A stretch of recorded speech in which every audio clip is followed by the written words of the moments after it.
ओम शांति। एक बार की बात है, दो व्यक्ति अलग अलग पीपल के पेड़ के नीचे बैठकर भगवान की तपश्चर्या करने ही वाले थे कि वहाँ से गुजरते हुए नारद जी ने उन्हें देखा। तो नारद जी पहले व्यक्ति के पास जाकर उससे पूछते हैं, वत्स, आप ये क्या कर रहे हो? तो वो व्यक्ति जवाब देता है, नारद जी, मुझे भगवान के दर्शन चाहिए, इसलिए मैं बैठकर भगवान की तपश्चर्या में लीन होने वाला हूँ। नारद जी कुछ देर उसे देखते हैं और फिर कहते हैं, क्या तुम्हें पता है, तुम्हारे पहले के जन्मों में तुमने बहुत पाप किए हैं। अब तुम जिस पेड़ के नीचे बैठे हो ना, उस पेड़ पे जितने पत्ते हैं, तुम्हें उतने जन्म लेने होंगे और तीव्र साधना करनी होगी, तभी कहीं जाकर भगवान तुम्हें दर्शन देंगे। ये सुनते ही उस व्यक्ति को बहुत चिंता होती है। वो हताश हो जाता है और चिढ़कर कहता है, क्या फ़ायदा, इस पीपल के पेड़ पे तो अनगिनत पत्ते हैं, मैं क्या इतने सारे जन्म लूँगा और मुझे इतनी तीव्र साधना करनी पड़ेगी, तब कहीं जाकर भगवान मुझे दर्शन देंगे। छोड़ो, इससे तो अच्छा ये संसार ही है।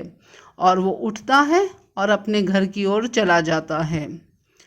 फिर नारद जी उस दूसरे व्यक्ति के पास जाकर उससे भी सेम बात पूछते हैं, वत्स, आप क्या कर रहे हो?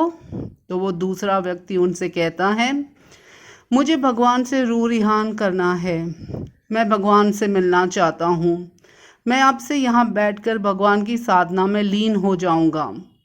तो नारद जी उसे भी सेम बात कहते हैं, वत्स, तुमने पहले के जन्मों में बहुत पाप किए हैं, तुम जिस पेड़ के नीचे बैठे हो उस पे जितने पत्ते हैं उतने जन्म लेने होंगे तुम्हें और तीव्र साधना करनी होगी, तब कहीं भगवान आकर तुम्हें दर्शन देंगे।